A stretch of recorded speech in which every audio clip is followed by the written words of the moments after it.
Yeah. Kapag ikaw ang umaasenso, ilegal agad ang iyong negosyo. Pero pag taga-gobyerno ang magnanakaw ng pondo, wala kang kaso at hindi nahihiya magpakita sa mga tao at magpatuloy sa sunod sa pagtakbo para manggago.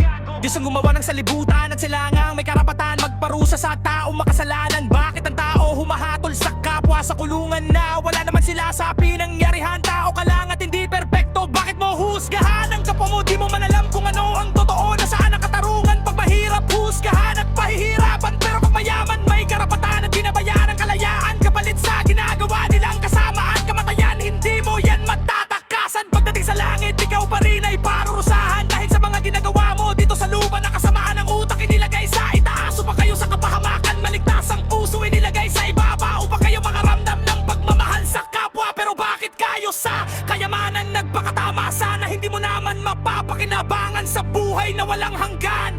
Mas pinili mo pa ang kaligayahan at kayamanan.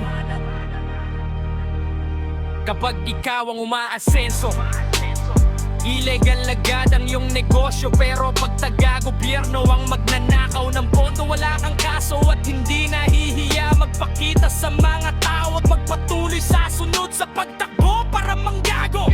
Diyos Ama ang gumawa ng salibutan, kaya dapat sa Kanya manggagaling ang kaparusahan sa mga taong makasalanan, hindi sa mga taong nakaupo na makapangyarihan. Tao ka lang at hindi perpekto kahit ang kasalanan nila andyan mismo sa kanilang pilikmata, pero di pa kanila makikita dahil nabulag sa pera. Yung iba pa kunwari pero maraming nasawi dahil sa ginagawa nilang mali. Pagdating sa batas ng highway, pag tumawid ang pobre ang malas, nakaranas ng easy money. Pero pag nakabihis ng disente, pwede baka kasi bumaliktad ang detalye. At pag iba to ang ali ako nalilito, malaki naman ang aking sweldo, pero ang ginagamit ko na motor mo. Pero sila andun nakaparada sa recto na kaya na max na brand new. Wow!